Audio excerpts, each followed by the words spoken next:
A continuación vamos a dejar a la doctora Sierra con la ponencia La evaluación de la filosofía en la enseñanza superior. La recibimos con un fuerte aplauso.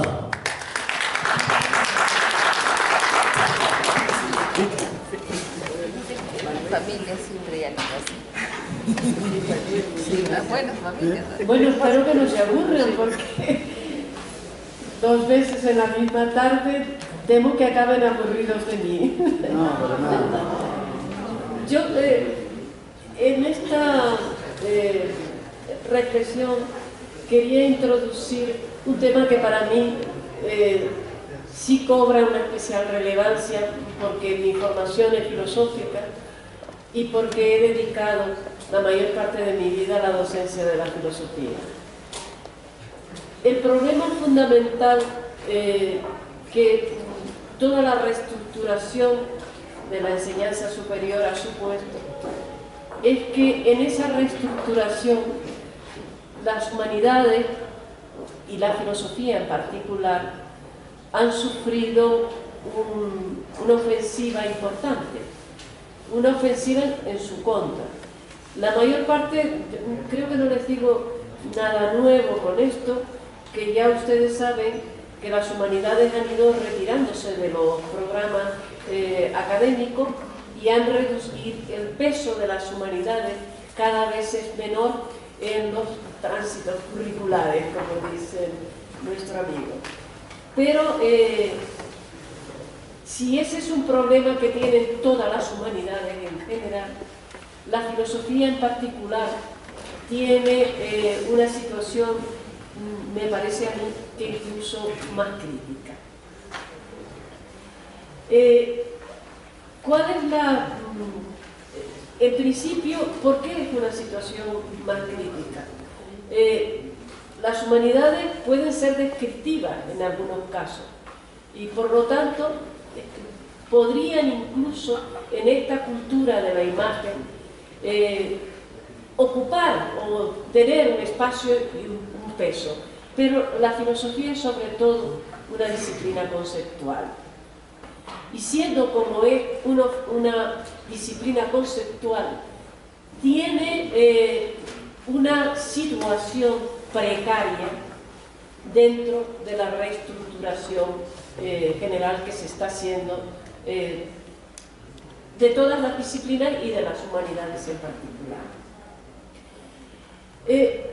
Cuando se examina esa posición precaria y las dificultades que hay para instrumentar un discurso conceptual, incluso creo que antes había señalado cómo la dispersión de la concentración de los alumnos que prefieren inmediatamente las imágenes que el discurso, por ejemplo. Uno de los problemas que existe es la dificultad de que con esta nueva estructura del protagonismo de la imagen hay una gran dificultad en que los alumnos se concentren en los contenidos, incluso en que puedan argumentar. Y eso ya es una realidad explicitada y estudiada como uno de los elementos en los que hay que tomarse la reestructuración disciplinar con unas ciertas cautelas. Pero volviendo sobre el tema de la filosofía, yo, hablando de su precariedad, pondría como elementos para juzgarla 2 aspectos. Por una parte, la filosofía tiene ante sí la crítica externa de quienes no son filósofos y entonces examinan cuál es la funcionalidad de la filosofía. Pero a su vez, la filosofía tiene una crítica interna de quienes sí son filósofos y que uno de los grandes problemas con los que incluso empiezan algunos su reflexión como filósofo es ¿qué es la filosofía? De manera que la filosofía, cualquier, digamos, cuestionamiento de la filosofía externa acaba por ser también un cuestionamiento interno. y es quizá la única disciplina que cuenta con esa precariedad en que lo externo se transforma también en interno. ¿Cuál ha sido históricamente la crítica que se le ha hecho a la filosofía? Pues la crítica fundamental, sobre todo, ha gravitado sobre la idea de ¿es necesaria? ¿Es útil? Y ¿qué es la filosofía? Que Hegel, Kant, Fichte, todos aquellos que han intentado responder a esa... El propio Ortega y Gasset tiene uno de sus mejores libros, es precisamente contestar qué es la filosofía. Precisamente uno de los problemas es cómo se enfrenta un filósofo a la pregunta de si... No a la pregunta de si es necesario, a la pregunta de si es útil. Particularmente porque estamos en un momento de la historia del conocimiento y de la enseñanza superior en que todos los aspectos que tienen que ver con la funcionalidad de un sistema, la acumulación, las posibilidades de utilización de un discurso hacen que éste sea válido. Pero si el discurso no es útil para, funcional en, ya no es tan válido. Tiene también que ver con el cambio de paradigma. Hemos heredado de la Ilustración y particularmente de la modernidad la concepción de que el Estado era educador.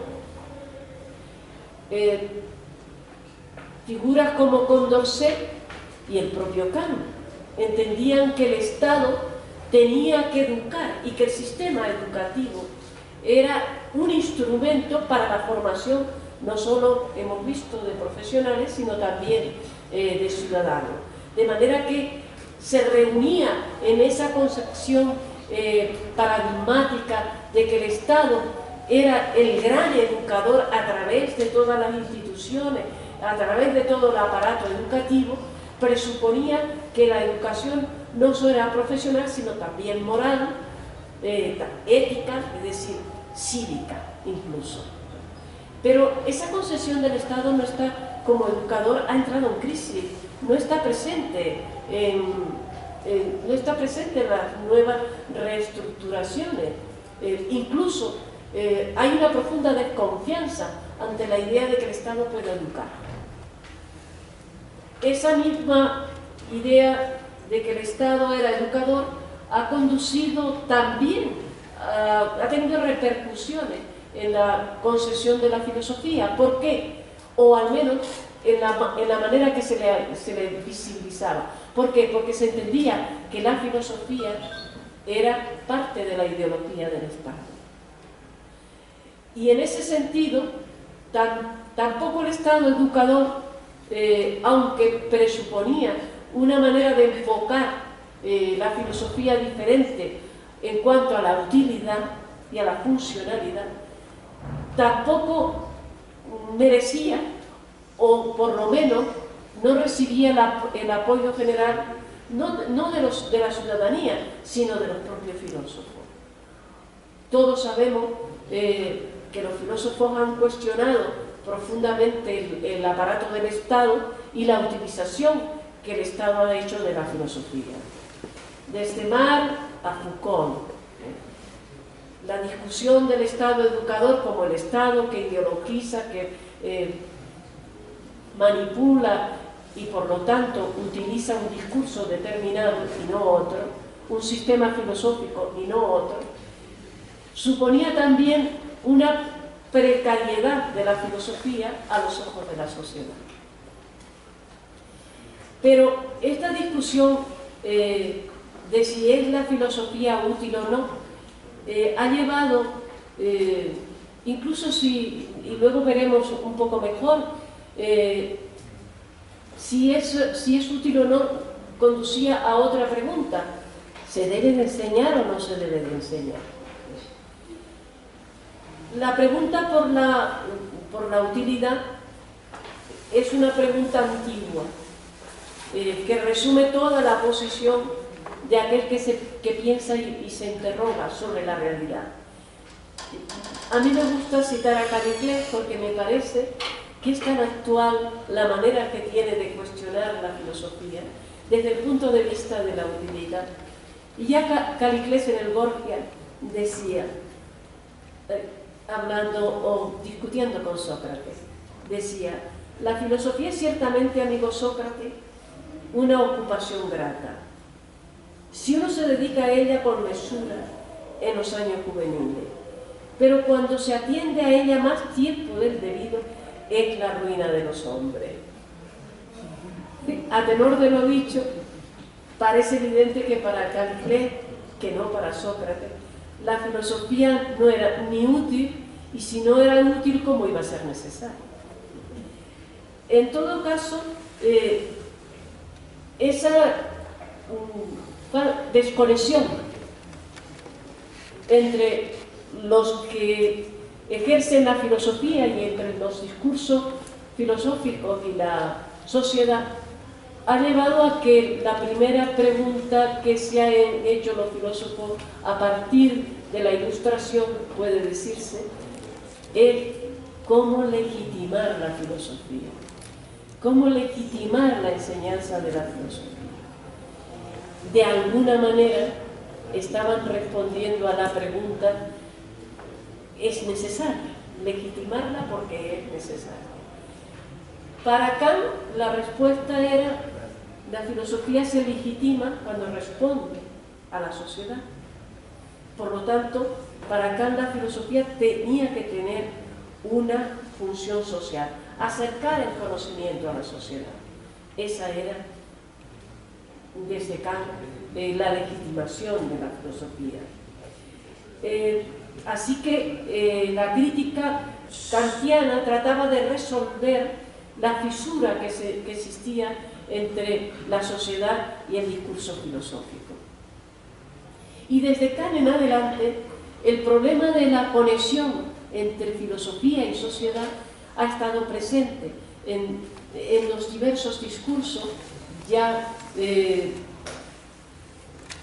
fuesen continentales o fuesen anglosajonas, por ejemplo. Me veo a mí misma siempre expresándome en términos europeos, disculpen. Pero incluso los anglosajones tratan de responder a esa pregunta de la misma manera. Por ejemplo, voy a citar a Horkheimer, a Adorno y a Marcuse, porque ellos son quizás los que fijaron dónde tendría que venir la legitimidad de la filosofía. Y en el caso de Horkheimer,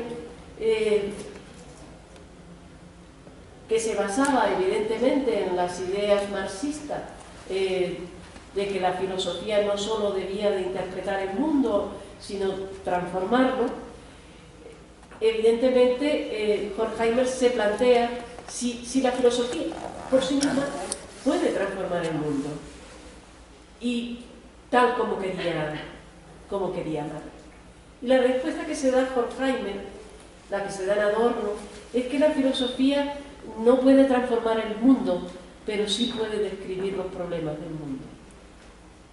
De manera que no pensaba que un aparato conceptual por sí mismo pudiera transformar la realidad, pero sí podría describir esa realidad en términos de hacerla comprensible. Por lo tanto, en ese contexto, la filosofía tenía una función social. Pero atendía a la idea de que si se esperaba que un discurso filosófico transformara el mundo, entonces nos convertíamos en ideólogos.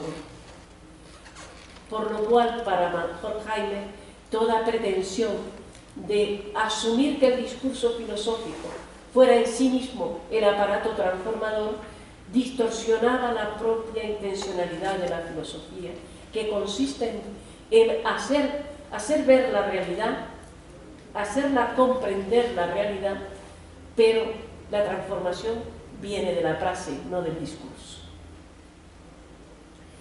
Tanto Marcuse como el propio Habermas están, y yo me atrevería a decir que también Mangé, están en la misma línea de Horkheimer, que realiza esta reflexión en las cercanías del final de la Segunda Guerra Mundial, cuando era evidente que determinados discursos pueden no transformar la realidad, sino convertirla en prisionera de ficciones, de mitos y de modelos represivos, como había ocurrido con el totalitarismo tanto nazi como soviético, ¿no?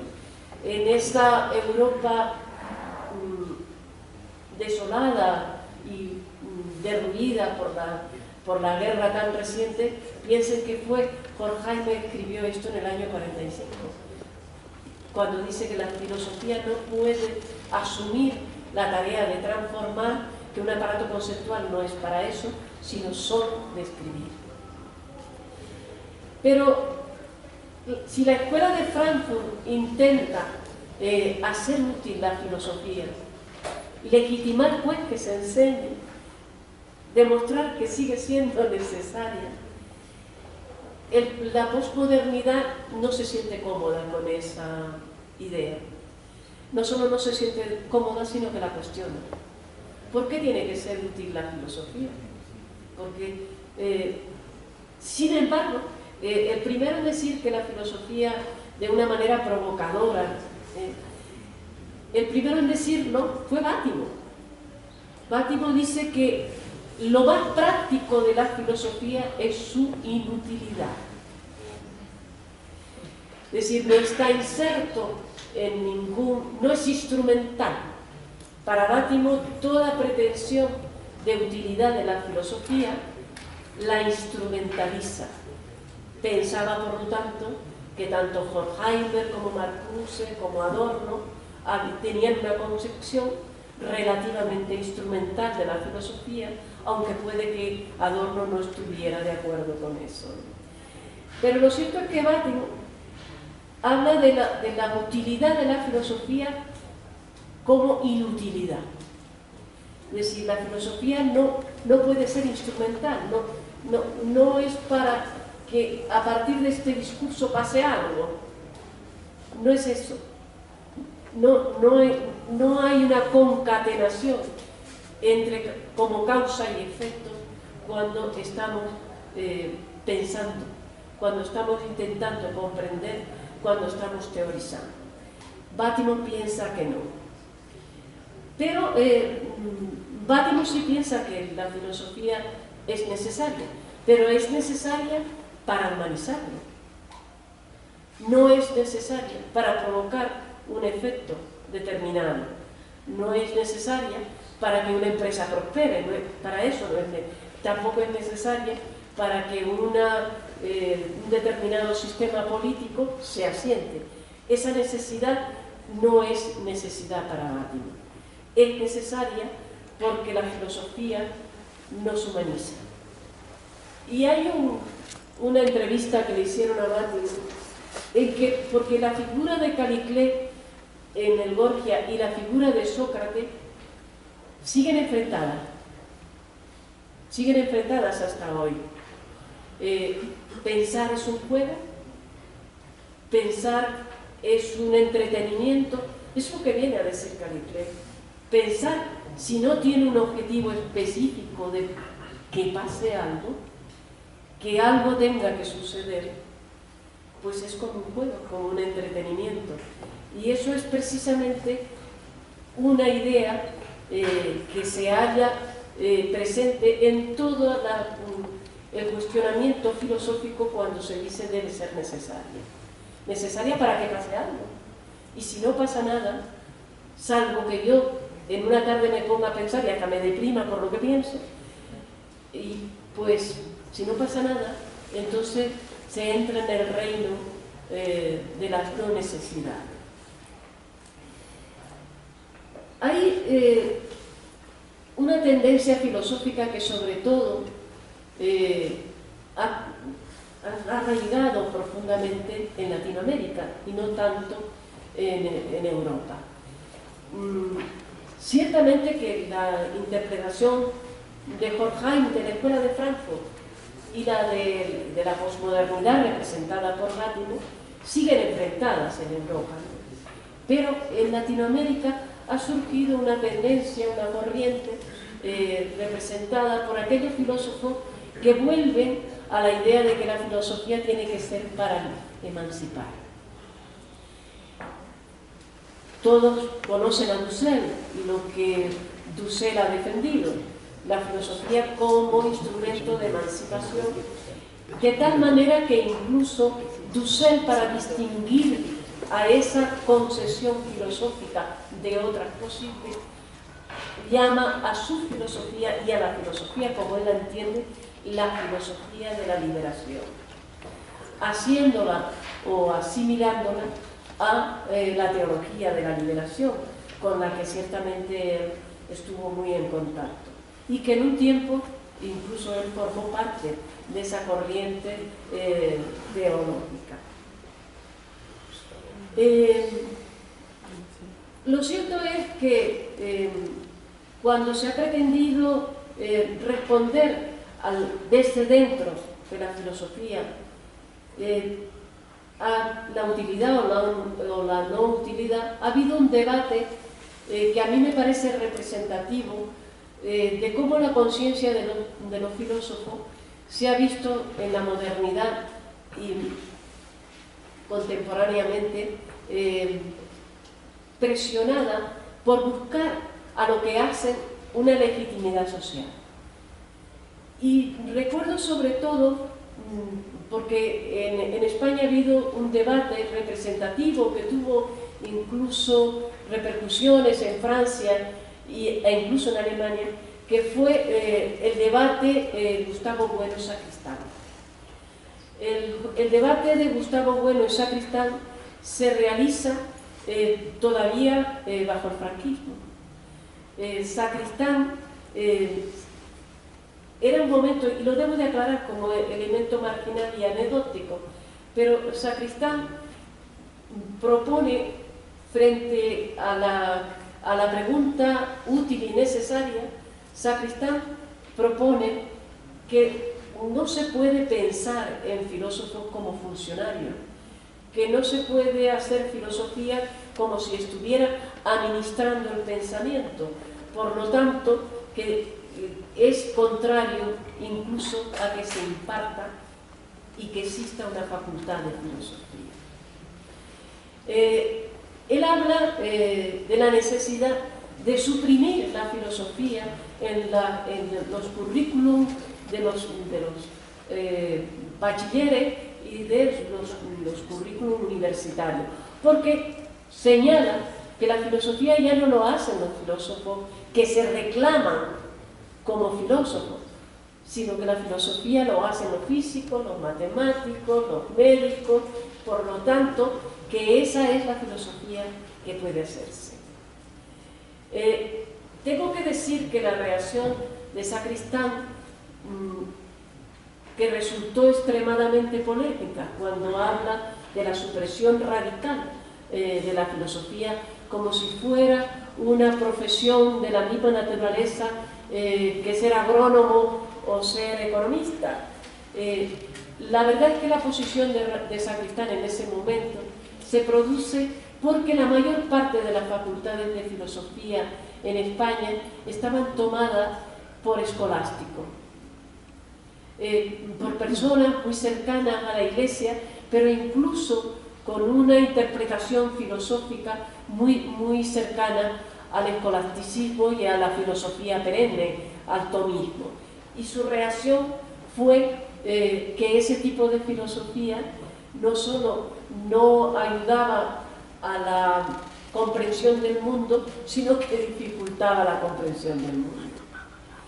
Por lo tanto, ese debate de suprimir la filosofía tuvo repercusiones en Alemania incluso, porque también hubo allí tendencias, siendo como son los alemanes, hubo allí tendencias que también pensaban que no se podía enseñar la filosofía, ni que tuviera la filosofía el mismo estatus que podría tener la enseñanza de la agronomía, por ejemplo. Incluso se llegó a decir, cuando Kant, cuando Hegel, cuando Marx, ellos eran filósofos que filosofaban, que teorizaban sobre el mundo, pero no eran funcionarios solamente. El problema básico para ellos es que la filosofía se había funcionalizado, se había convertido en una profesión. De ahí que, en cierto modo, legitimaran la supresión radical de la filosofía. Ante esa postura, encontramos la postura de Gustavo Bueno. Gustavo Bueno mantuvo ante Sacristán una posición radicalmente contraria. Entendió que sí, que la funcionalización de la filosofía pues era un grado de interpretación de la realidad y que no necesariamente el que hubiese, tanto en los institutos como en las universidades, filósofos que transmitían lo que otros filósofos habían hecho, en sí mismo no lo encontraba negativo. Pero él quería responder. Es obvio que en este caso Sacristán estaba legitimando todo el aparato filosófico que se había creado, porque las facultades de filosofía aparecen en el siglo XIX, en la Universidad Humboldtiana. Antes no existía, no había facultades de filosofía. Por lo tanto, la vida de las facultades de filosofía es relativamente reciente y corta, pero Gustavo Bueno quiere responder a la utilidad, al margen de que exista un aparato educativo que se llaman facultades de filosofía y unos funcionarios pagados por el Estado que son los profesores de filosofía. Y Gustavo Bueno responde diciendo ¿cuál es el fin de la filosofía? ¿Por qué se legitima? Y responde, porque entre las ciencias y las disciplinas formales existen unos territorios salvajes, él los llama así, unos territorios salvajes, agrestes, en los que no se puede pensar de otra manera que a través de la filosofía, o haciendo un ejercicio de teorización filosófica. Creo que estaba influido, cuando hablaba del territorio salvaje y agreste, que estaba influido por Bertrand Russell, cuando también, respondiendo a la cuestión de la necesidad y de la utilidad, que es una pregunta que nos hiere a todos hasta el alma, ¿no? Si tenemos que responder a ella, ¿no? Bertrand Russell decía que la filosofía era la disciplina que se situaba en el terreno de nadie, y añadió, es el terreno donde te disparan de todas partes. Abandonando el símil bélico de Bertrand Russell, en todo caso, yo lo que quería señalar que en este debate nos encontramos con el mismo problema con lo que nos enfrentamos también ahora. Si es útil, si es necesario, si se debe de enseñar.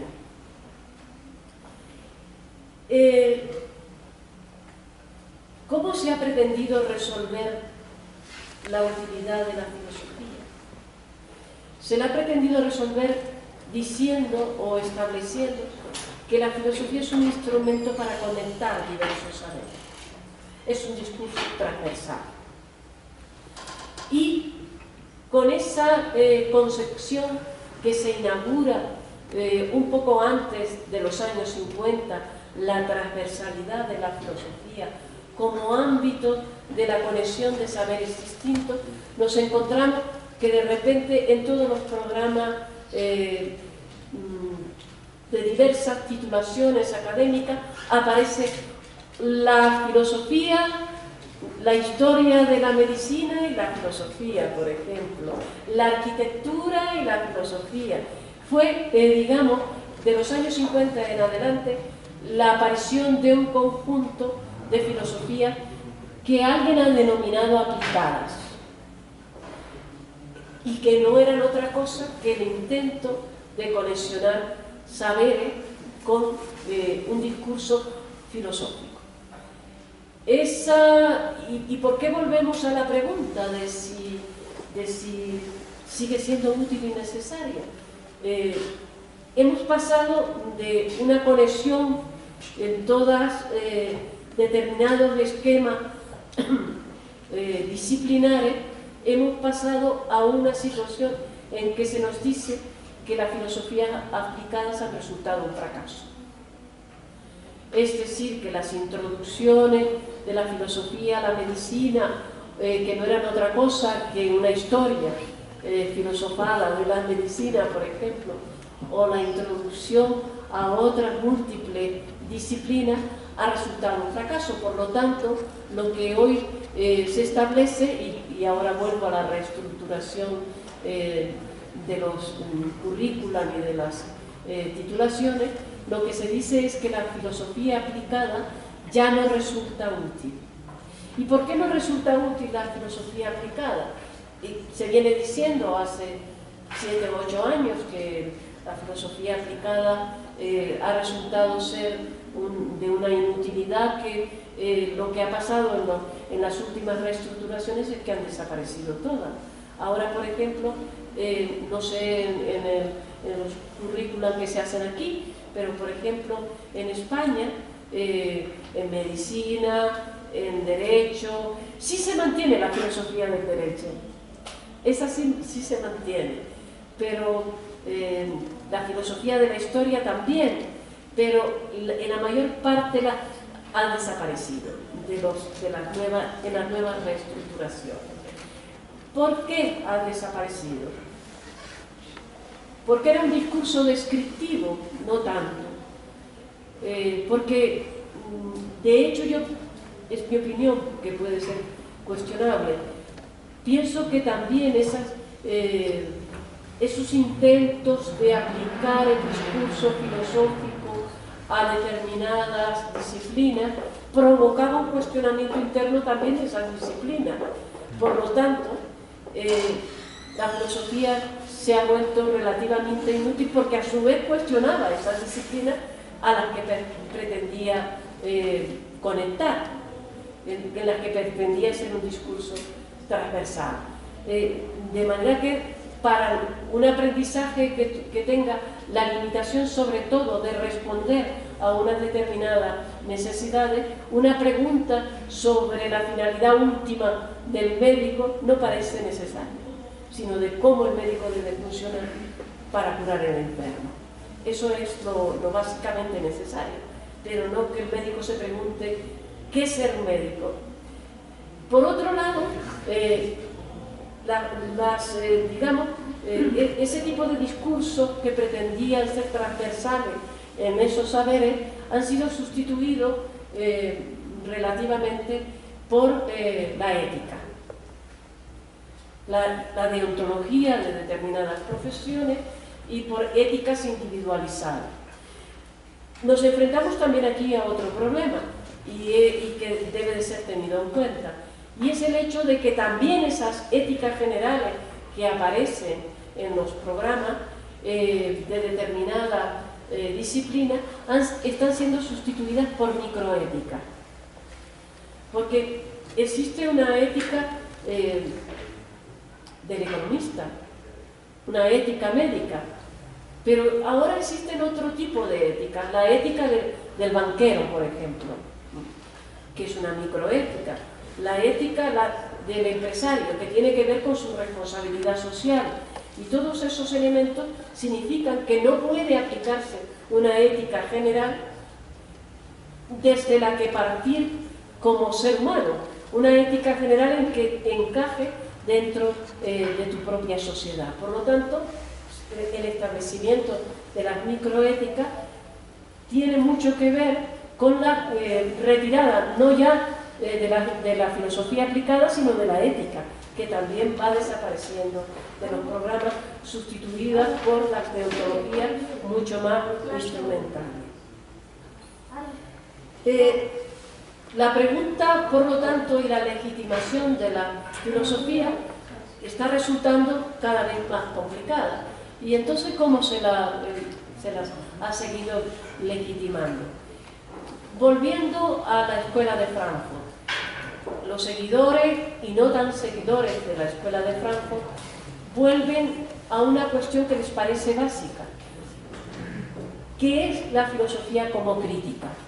Es decir, la capacidad del discurso filosófico de cuestionar la realidad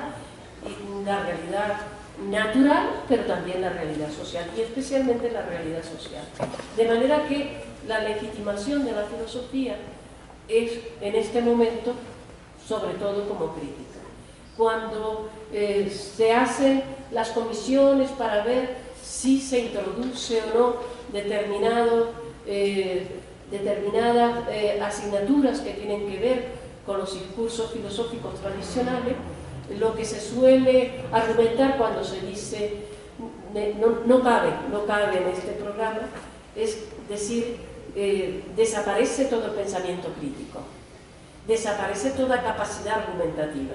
Pero la filosofía no es retórica. Es decir, no podemos vincular el porvenir de la filosofía con que se sepa argumentar. Los juristas son excelentes argumentadores.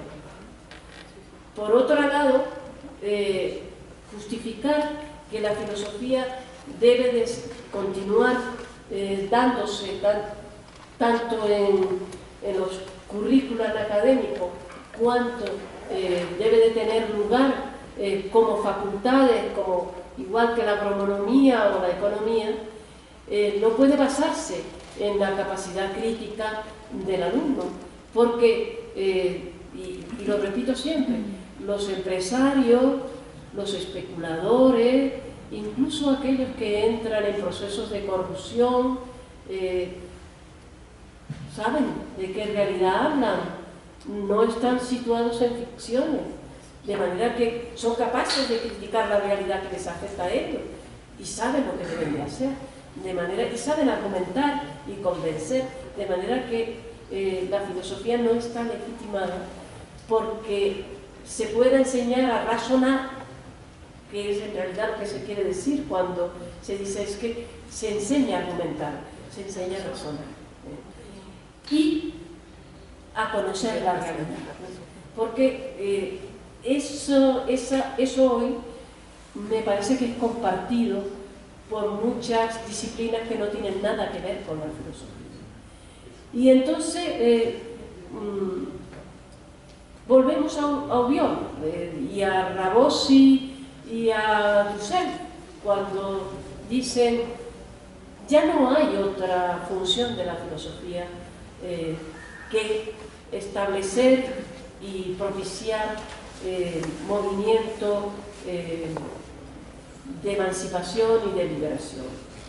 Y por lo tanto ellos, cuando promueven ese tipo de encaje del filósofo con la realidad social, presuponen que el filósofo no solo es una práctica para pensar, sino para pensar contra la opresión, para promover el cambio social mismo, tanto de las realidades políticas, económicas como culturales. Y por lo tanto, de alguna manera vuelven a reivindicar a Marx. Los filósofos de la liberación reivindican a Marx y su famoso afirmación de que la filosofía debe de transformar y no interpretar solamente. Pero cuando nos situamos ante... ¿Queda solo legitimada la filosofía como un instrumento de cambio? Ya hemos visto que como un instrumento crítico solo no puede ser. Es decir, que como un instrumento crítico hay otros discursos, además del filosófico, que tienen capacidad para hacerlo. Por lo tanto, podríamos decir que la filosofía tiene que ser algo más que un instrumento de emancipación, que no puede, porque aquí nos encontraríamos incluso con un problema básico. ¿Qué se entiende por emancipación? ¿Quién decide que este camino es emancipatorio y el otro no?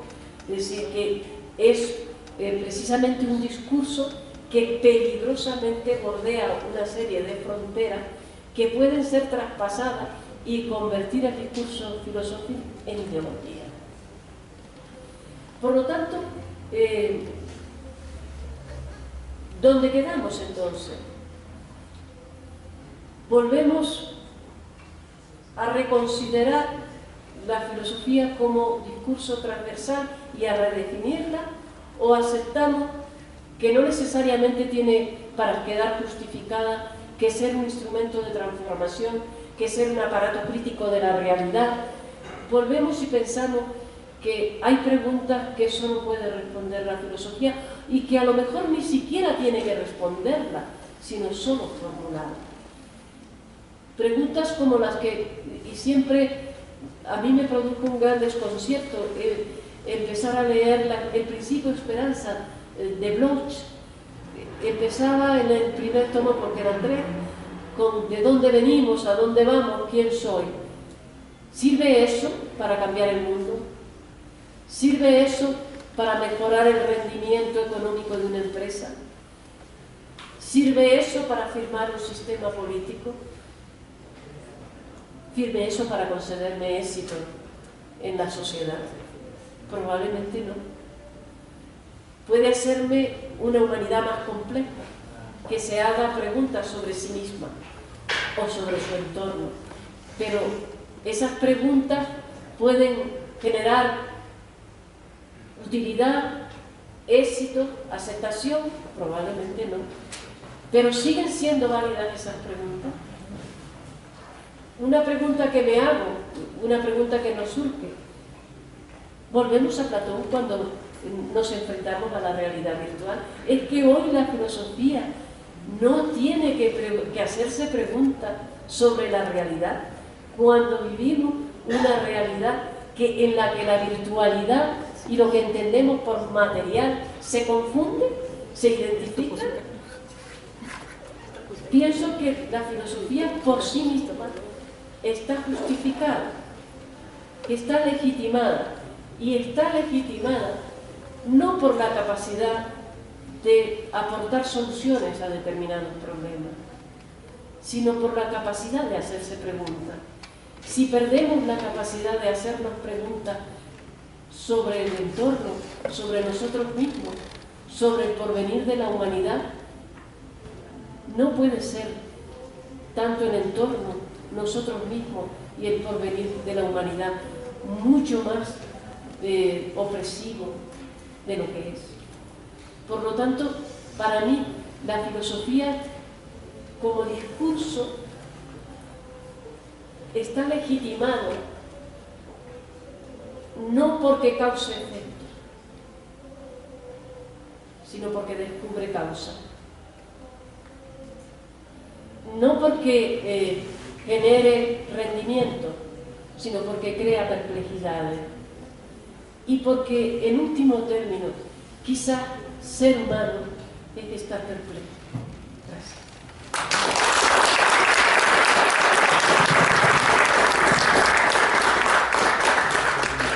Agradecemos a la doctora por su ponencia, la evaluación de la filosofía en la enseñanza superior, una brillante exposición. Pasaremos a continuación a las preguntas en forma verbal, puntuales por favor y breves. 3 preguntas, por favor, a ver, ¿quiénes van a formular sus preguntas? 1, 2, el tercero, por favor, 3. A ver, adelante. Doctora, buenas noches, muchas gracias.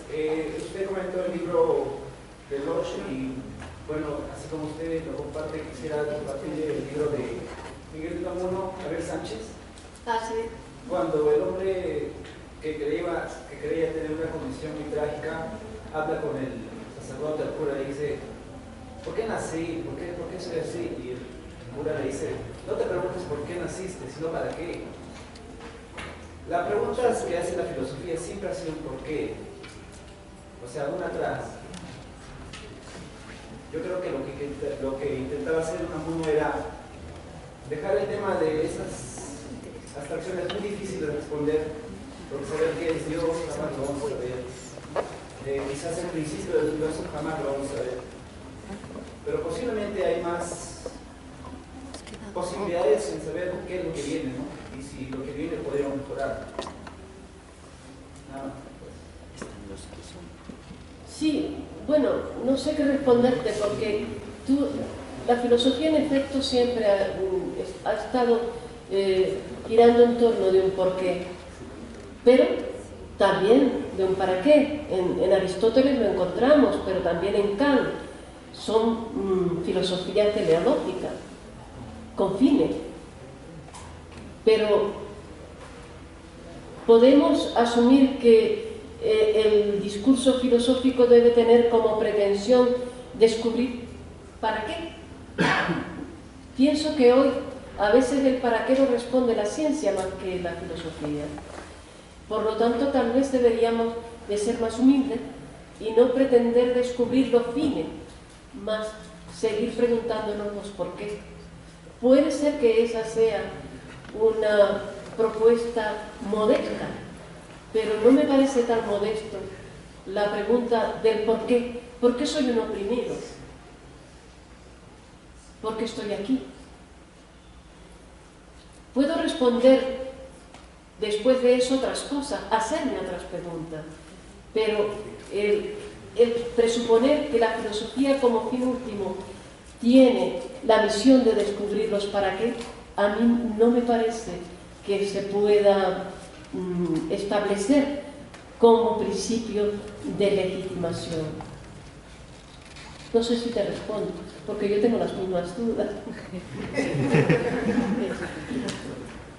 Doctora, yo en realidad lo que me quedo es perplejo, porque yo estoy convencido de la utilidad y de la necesidad de que se estudie filosofía. Pero yo lo veo no solo como la capacidad de hacernos preguntas y de encontrar causas.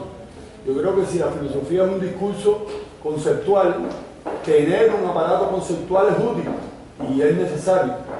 Si la filosofía muestra un camino, si tiene un principio, si utiliza una forma de enfrentar o de explicar o de hacer algo, me parece que sería también una metodología. Y en ese sentido me gustaría que usted me diera su posición. De hecho, en este momento de desarrollo del capitalismo, las filosofías, las disciplinas filosóficas que realmente encuentran encaje son las metodológicas y las formales. Esas no son discursos filosóficos cuestionados. La filosofía del lenguaje, la filosofía de la mente, la lógica de primero y de segundo orden, no están cuestionadas. Estas no, porque son principios que pueden ser adaptados a otros discursos. Y para esos otros discursos disciplinares son absolutamente funcionales. ¿Qué aparato conceptual no es funcional? Aparatos conceptuales, incluso en este momento, las éticas que son aparatos conceptuales, ya no son funcionales al sistema capitalista hoy. Por eso se ha introducido determinada microética. ¿Qué tiene que hacer un empresario? Pues acumular, hacer próspera su empresa. Pero el empresario no puede valorar, como lo haría Aristóteles o Kant, el daño que puede hacer, el beneficio de su empresa. No puede hacerlo. Su ética le dice que tiene que hacer prosperar su empresa. Por lo tanto, la ética kantiana y la ética aristotélica del bien común no resultan funcionales. Ese es el tipo de aparato conceptual que queda excluido y por lo tanto es criticado. Es criticado incluso desde el punto de vista de la legitimidad. ¿Por qué? Porque introduce perturbaciones, introduce distorsiones. De hecho, cuando se dice ¿por qué hay que suprimir la filosofía de los programas, de determinados programas? Pues simplemente porque no da soluciones, solo plantea problemas. no da soluciones. Nosotros estamos inmersos en una cultura de soluciones. Quien genera problemas se le excluye radicalmente. Un pensamiento que genere problemas también queda excluido.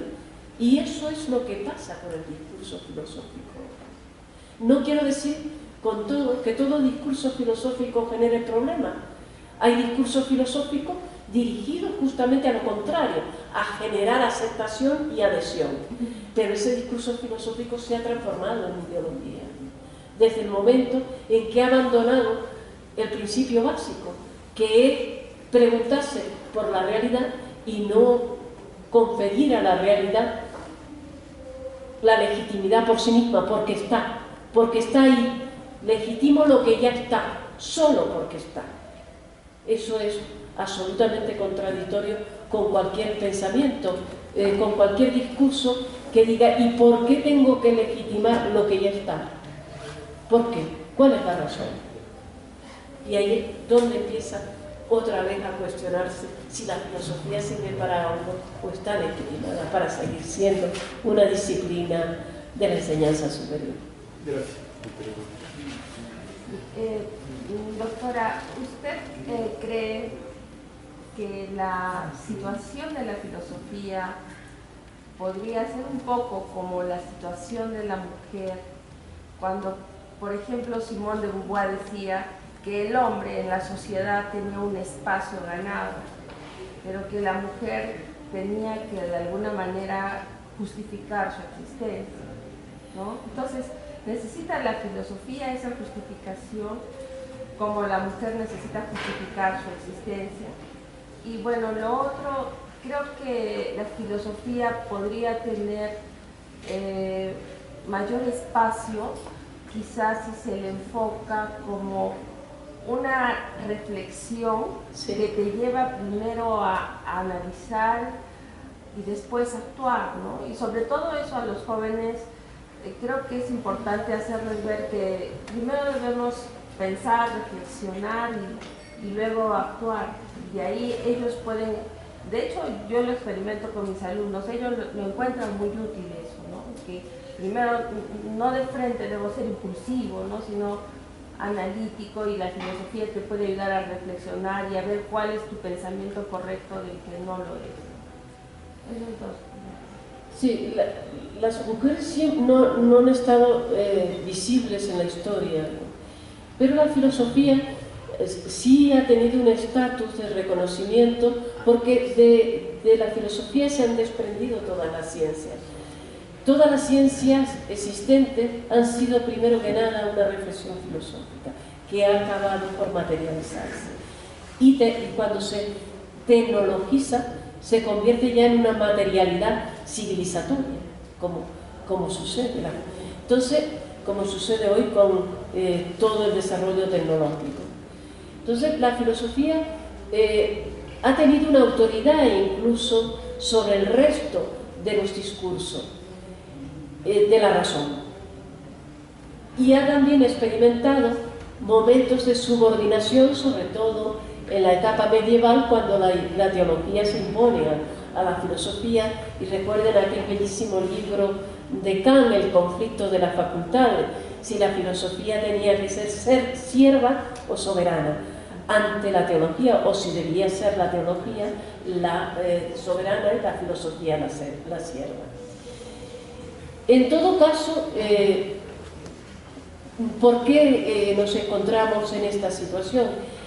La situación presente pertenece a una evolución y tiene que ver con el sistema capitalista sobre todo.